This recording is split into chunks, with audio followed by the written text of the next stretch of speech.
सभी को नमस्ते। मैं कुसुम पुरोहित। हम पढ़ रहे थे तुलसीदास जी के पद राम लक्ष्मण परशुराम संवाद, जो कि चौपाइयाँ हैं तुलसीदास जी की। उसी में आगे चलते हैं। बिहसी लखनु बोले मृदुबानी, अहो मुनीसु महाभट मानी। पुनि पुनि मोहि दिखाव कुठारू, चहत उड़ावन फूंकी पहारू। इहाँ कुंभड़ बतिया को नाही, जे तरजनी देखी मरि जाही। देखी कुठारू सरासन बाना, मैं कछु कहा सहित अभिमाना। भृगुसुत समझु जनेऊ विलोकी, जो कछु कहू सहु रीस रोकी। सुर महिसुर हरिजन अरुगाई, हमरे कुल इन पर न सुराई। बधे पापु अपकीर्ति हारे, मारतहु पापारे तुम्हारे। कोटि कुलिस सम वचन तुम्हारा, व्यर्थ धरऊ धनु बान कुठारा। जो विलोकी अनुचित कहूँ क्षमऊ महामुनि धीर, सुनी सरोस रघुवंश बनी बोले गिरा गंभीर। अब बिहसी लखनु बोले मृदुबानी, अहो मुनीसु महाबट मानी।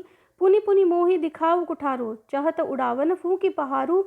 यहाँ कुंभड़ बतिया को नाही, जे तर्जनी देखी मरी जाए। अब इस पर लक्ष्मण जी हंस करके और थोड़े प्यार से कहते हैं व्यंग्यपूर्ण कि मैं जानता हूँ कि आप एक महान योद्धा हैं। अहो मुनीसु महाभट मानी, कि मैं जानता हूँ कि आप एक महान योद्धा हैं, लेकिन मुझे बार बार आप ऐसे कुल्हाड़ी दिखा रहे हैं जैसे कि आप किसी पहाड़ को, चहत उड़ावन फूंकी पहाड़ू, कि जैसे कि आप किसी पहाड़ को फूंक मारकर उड़ा देना चाहते हैं। यहाँ कुंभड़ बतिया को नाही, कि लेकिन यहाँ पर कोई इतना कुंभड़ बतिया यानी कि इतना कोई कमज़ोर आदमी नहीं है, कोई निर्बल व्यक्ति नहीं है या कमज़ोर नहीं है। यहाँ पर काशी फल की जो बहुत ही छोटा फल होता है, जो बहुत कमज़ोर होता है, तो उस तरह से यहाँ पर कोई कमज़ोर नहीं है जो कि आपके फूंक मारने से ही उड़ जाए या यहाँ से चला जाए।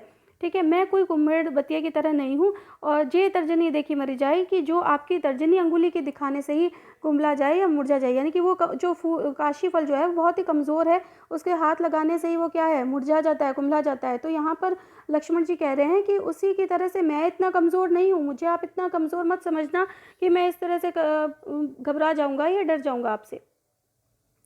देखी कुठारू सरासन बाना, मैं कछु कहा सहित अभिमाना। भृगुसुत समझु जनेऊ विलोकी, जो कछु कहूँ सहु रीस रोकी। सुर महिसुर हरिजन अरुगाई, हमरे कुल इन पर न सुराई। बंधे पाप अपकीर्ति हारे, मारतहु पापरे तुम्हारे। कि मैंने तो कोई भी बात ऐसी नहीं कही जिसमें अभिमान दिखता हो, फिर भी आप बिना बात के ही अपनी कुल्हाड़ी और बाणों को दिखाकर बोल रहे हैं। आपके जनेऊ को देखकर तो ऐसे लगता है कि आप ब्राह्मण हैं। भृगुसुत समझी जनेऊ विलोकी, कि आप तो ब्राह्मण लगते हैं, इसलिए मैंने जो कछु कहूँ सो रीस रोकी। आपने जो कुछ भी कहा, फिर भी मैंने अपने गुस्से पर काबू किया हुआ है, मैंने आप पर किसी प्रकार का कोई क्रोध नहीं किया। सुर महिसुर हरिजन अरुगाई, हमरे कुल इन पर न सुराई। तो हमारे कुल की यह परंपरा है कि हम देवता, पृथ्वी, हरिजन और गाय पर वार नहीं करते हैं। बधे पापु अपकीर्ति हारे, इनके वध करके हमें व्यर्थ ही पाप के भागी नहीं बनते। मार तहु पाप अरे तुम्हारे, और इससे बढ़िया तो हम तुम्हारे द्वारा मारा जाना भी अच्छा मानते हैं। और अगर हम इनको मार देते हैं तो हम इनकी अपकीर्ति, हम इनका क्या, व्यर्थ के पाप के भागी बनते हैं और हमें अपकीर्ति मिलती है, और अगर तो बदनामी होती है। अतः आप जैसे अगर व्यक्ति जो हैं वो हमें मारे भी, तो भी हमें आप लोगों के पैरों में ही गिरना चाहिए, ऐसा लक्ष्मण जी कह रहे हैं। कोटि कुलिस सम वचन तुम्हारा, व्यर्थ धरऊ धनुबान कुठारा। जो विलोकी अनुचित कहूँ क्षमऊ महामुनि धीर, सुनी सरोस रघुवंश बनी बोले गिरा गंभीरम। अब आपके वचन इतने कठिन और आपके वचन जो हैं वो इतने करोड़ हैं। कोटि कुलिस सम वचन तुम्हारा, कि आपके वचन इतने कड़वे हैं। व्यर्थ धरऊ धनुबान कुठार, कि आपने तो व्यर्थ ही ये धनुष, बाण और कुल्हाड़ी धारण किया हुआ है।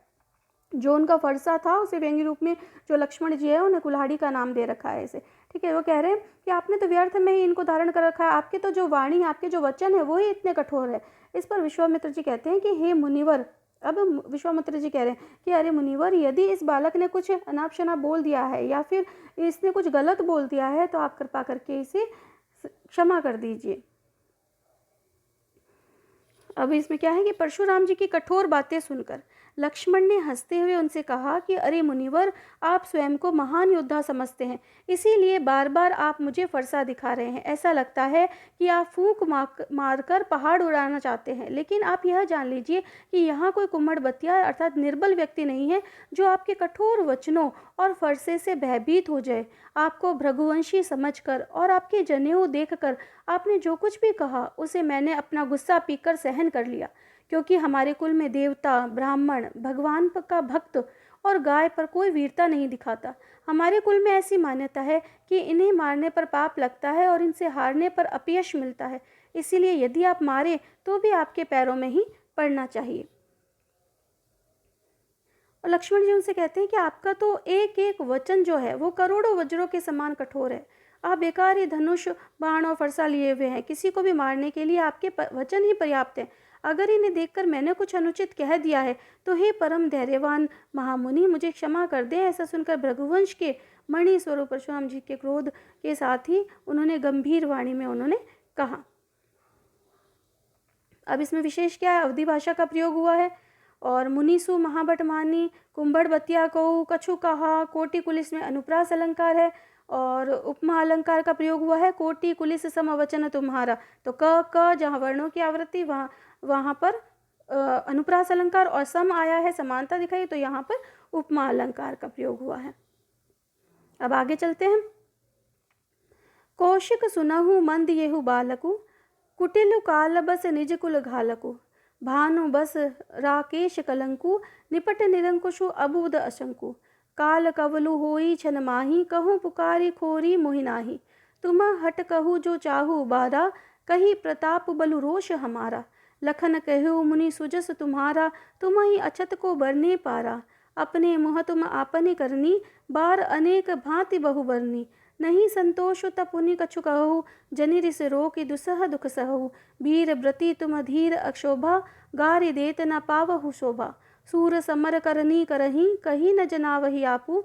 विद्यमान रन पाई, रिपु कायर कथही प्रतापु। अब आज के लिए इतना ही। इस पद पर जो चर्चा है वो हमने हमारी आगे जो हमारा लेक्चर होगा उसके अंदर करेंगे।